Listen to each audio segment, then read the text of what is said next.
आज राजस्थान प्रगती मंडल, राजस्थान विकास मंच व राजस्थानच्या तमाम संस्थांच्या वतीने एकत्र येऊन आम्ही लोक आज या प्रेस कॉन्फरन्सच्या माध्यमातून ठाण्यातले भारतीय जनता पार्टी आणि शिवसेना महायुतीकडे आमची मागणी आहे की ठाणे शहरात राजस्थानी समाज ते पॉप्युलेशनमध्ये 12 ते 13% आहे.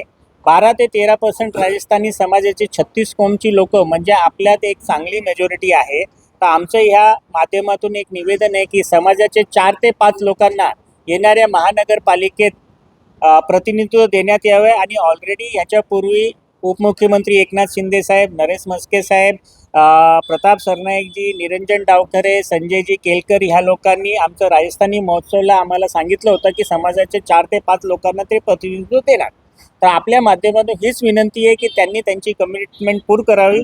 समाजाच्या याच्यातून 4 ते 5 योग्य उमेदवारांना त्यांनी प्रतिनिधित्व द्यावं, जसे की राजस्थानी समाज पूर्ण ठाण्यातील एकत्र येऊन प्रत्येक वेळेमध्ये त्यांना व महायुतीच्या कॅन्डिडेटला निवडायला प्रयत्न करतील आणि आपल्या माध्यमातून आम्ही महायुतीला राजस्थानी समाज ठाण्यातलं पूर्ण समर्थन करत आहोत.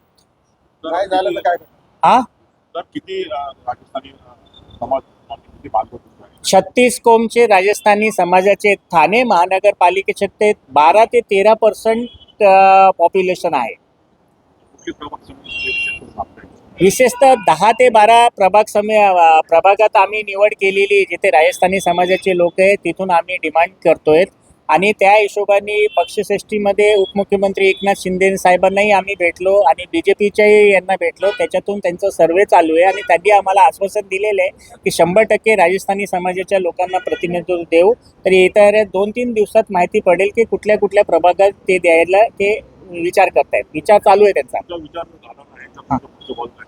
आमचा विचार झाला नाही तर कसं आहे, युती झाल्यानंतर एखाद्या वेळी जर या पक्षांना अशी अडचण असेल की जिथे जिथे त्यांचे कॅन्डिडेट आहे तिथे ऑलरेडी सिटिंग कॉर्पोरेट आहे, तिथे कॅन्डिडेट द्यायला त्यांना अडचण येत असेल तर आमची तर पहिली मागणी हीच असेल की तिथे कसंही करून ॲडजस्टमेंट करून खांदे पलट करून समाजाच्या लोकांना त्यांनी दिला पाहिजे. कारण ह्याच समाजाच्या लोकांनी पूर्वीच्या वेळेला पण त्यांना नगरसेवक बनवलेलं आहे. तर आता त्यावेळेला त्यांना चान्स भेटलं तर आम्हाला चान्स भेटलं पाहिजे. आणि त्याच्या व्यतिरिक्त जर समजा पुढे अशक्य होत असेल तर येणाऱ्या ऑप्शनमध्ये परिवहन असेल, शिक्षण असेल किंवा बाकीच्या क्षेत्रात किंवा मुख्यमंत्री एकनाथ शिंदे साहेबांनी यांच्या गेल्या सांगितलं होतं की महामंडळ आणि असं करून आमच्याकडे 200 असे ठिकाणं आहेत जिथे समाजाच्या लोकांना आपण प्रतिनिधित्व देऊ शकतो. तर इथे सर पहिली गोष्ट तर आमची डिमांड आहे की आम्हाला महानगरपालिकेच्या इलेक्शनला प्रतिनिधित्व दिलं पाहिजे. सर ते शक्य होत नसेल तर त्याच्यावरती नंतर त्यांच्याकडून काय उत्तर येतो त्या हिशोबाने समाज परत एक मीटिंग घेऊन पुढची दिशा ठरवेल. झाली नाही तर काय करणार? युती झाली नाही तर भारतीय जनता पार्टी आणि शिवसेना जिथे जिथे त्यांनी आम्हाला उमेदवारी देणार तिथे तिथे त्या उमेदवाराचा आम्ही प्रचार करून त्याला निवडून आणण्याचा प्रयत्न करणार. पण सर तुमचा समाज म्हणजे हा व्यावसायिक समाज आहे, राजकारणाचा समाज नसतो, राजकारण करतो.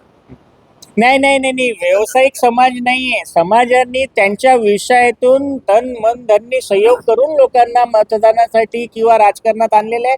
पण आता गेल्या 10 वर्षापासून राजस्थानी समाजाचे बरेचसे असे लोक आहेत जे राजकारणात सक्रिय आहे. राजकारण म्हणजे पहिले शिवसेना कसे सांगतात 80% समाजकारण 20% राजकारण. तर अहो आम्ही 90% समाजकार्य करतो, 10%च राजकारण करतो. तर बाळासाहेबांची त्या शिकवणी आम्हाला सगळ्यात जास्त प्रतिनिधित्व भेटलं पाहिजे कारण 90% आम्ही समाजकार्य करतो आणि 10% राजकारण करतो.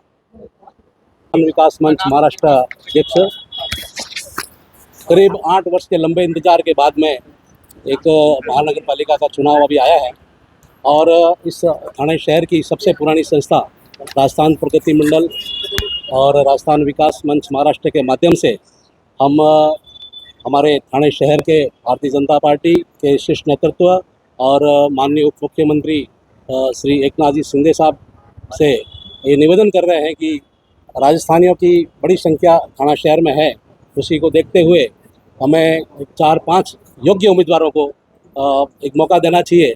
राजस्थानी समाज के अगर मौका देंगे तो राजस्थानी समाज के जो चुनकर आने वाले जो नगर सेवक हैं वो अपनी कर्मभूमि का मान बढ़ाएगा और बहुत ही अच्छी तरह से विकसित भारत के सपने को पूरा करते हुए अपने विकसित थाना में अपना योगदान करेगा, ऐसा मेरा निवेदन है. धन्यवाद. जय हिंद, जय महाराष्ट्र.